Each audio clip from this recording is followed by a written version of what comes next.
Wagwan people. Alright, so I just got done playing Assassin's Creed Origins, the latest in the Assassin's Creed games from Ubisoft.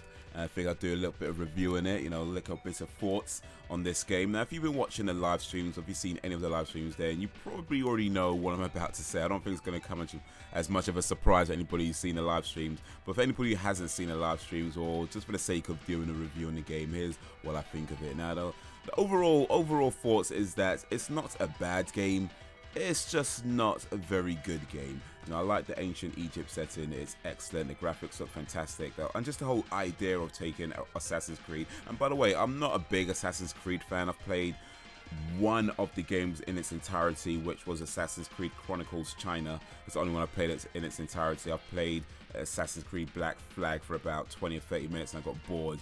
And I played Assassin's Creed, I think it was 2 or 3, it might have been 3 actually, and I just didn't interest me at all. I got bored of that as well, and I played a demo or an alpha of Assassin's Creed Syndicate, and it just didn't do it for me. So yeah, I'm not an Assassin's Creed fan at all, but I'm aware of the series and I'm aware of certain things around it. So the idea of taking it back to ancient Egypt, I thought was a pretty cool idea. And for what they showed on the trailers and all the promotional stuff lead up to it, it just looked really incredible, really awesome game.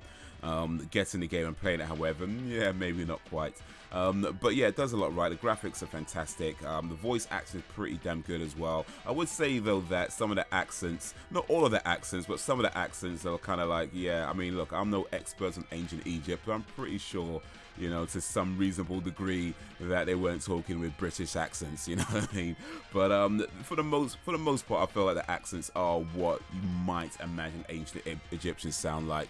But every now and then you come across the characters like, yeah. But putting that to the side, the voice acting is pretty good. It does work pretty well for the characters that they created and the characters that they're based on. They're not all just made up people, but the characters that they're based on, the characters that they created, it does work well for the story that they've developed and going through that goes for the game. And the story itself is pretty decent. It's a basic story of revenge. His son's died and he's seeking revenge on the perpetrators. So it's a pretty basic story, but it does work pretty well, and it is a pretty cool story. The only thing about the story, maybe not the only thing, but certainly the main thing about the story is that it is very, very stretched out. It is so stretched out. I mean, this is maybe, I'd say at most a 20 to 25 hour game campaign, but they've stretched it out to maybe 30, 40, I mean, depending on how you play, you might get it done. I got it done maybe just about 50 hours, but I was live streaming quite a bit of it, so most of that, or a good portion of that would have been, me sitting idle for a little while. I think you could probably get through this game if you speed it, maybe about 30, 35 hours, and maybe an average 40, 45 hours, I reckon. But the story does not need to be that long. It is so stretched out. It is unbelievable. It is ridiculously stretched out. And if they shortened it, if they cut all the fats and just kept it as a, if they're going to go for this kind of basic story, then fine, but cut out all the fat, either that or have something more interesting along the way, you know what I mean? If you're going to stretch out the story, make it worthwhile to be stretched out. Don't just stretch it out for the sake of stretching it out. And that's what Ubisoft absolutely did, in my opinion. It was stretched out beyond, way beyond that it needed to be, and it just got so boring after a while. It's like, look, I just need this game to end, and it's just going on and on. And now you got to do this mission, now you got to do this, and got to do that, and now you got to do this, now you got to do that. And also the other thing that stretches it out as well is the fact that the leveling system is bogus, man.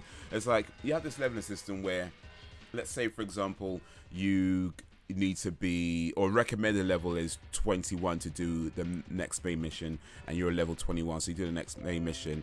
Then the XP that you earn during that mission would probably get you to somewhere around maybe level 22, maybe level 23 or something like that, as an example. I can't remember the exact numbers, but you get to about level 22, 23 by the end of the main mission.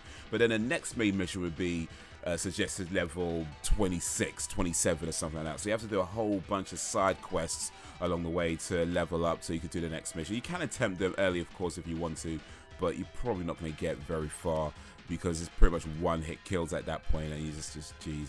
And the amount of times you get spotted from like 5 miles away, which is like, what the hell, man? And then you could be right in front of a guard sometimes, and they got Metal Gear Solid vision, and you're thinking, dude, what is this?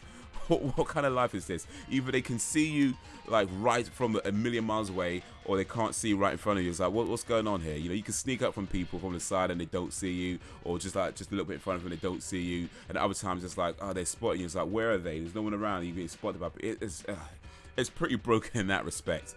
it's pretty broken, but the controls are pretty okay for the most part. You know, running around jumping around is pretty cool. The parkour mechanics work pretty well for the most part. Every now and then, though, it gets a bit finicky. The controls feel very sluggish. You feel like you're moving a tank around when you're jumping on walls. We try to jump on a wall and just hang off the wall sometimes because it's a little bit sensitive every now and then. Instead of hanging on the side of the wall, I'm jumping over the wall, and of course you get spotted because there's guards behind the wall, and you don't want to do that. You're just trying to hang off the wall. For the most part, it works fine, but every now and then you just experience these little buggy issues like that. It's really annoying. And the game itself plays a lot like a cross between The Witcher 3, Uncharted, and God of War. The story is very much, in my opinion, seems very much influenced by God of War. Some of the style around the game and the whole sort of open world aspect seems very much inspired by Witcher 3. Not that that's the only open world game, but just the way it's done, it seems very much, to me at least, it seems very much inspired by The Witcher 3. And then of course the running around from Uncharted, but to be fair, I think other Assassin's Creed games have done similar things, so maybe not quite Uncharted as the inspiration for that, but still it is very similar to the game. But overall, I'd say that it's a pretty decent game. It's not a great game. It's definitely not a must-play game in my opinion. It's just a decent, okay game that's poorly executed. Should be a lot shorter than it is. They need to either cut out the fat or make it worthwhile, make the length worthwhile. They did neither. It's just a long game. Or not. I mean, it's not a long game. And there's plenty of games that are longer than that. But Witcher 3, for example, is a much longer game. But that was worthwhile, you know what I mean? You had a story, you had things that happened that made it worthwhile going through that game, whereas this does not do that. It's just not, in my opinion at least. Maybe other people might feel different, but for me, I was bored about 25-ish hours into it, 20 to 25 hours into it. I was like, dude, the story feels over to me. It's like, this is done. Is that all you got? And it either end it now or give me something. And it just stretches it out so long. Even when you get to a point where you feel like where the story is kind of wrapping up, even then it's stretched out so much. But anyway, yeah, it's a decent game, just not worth the money. I'll say don't pay full price for it. I'd wait till it's down to like £25 or less, or the equivalent currency in your nation.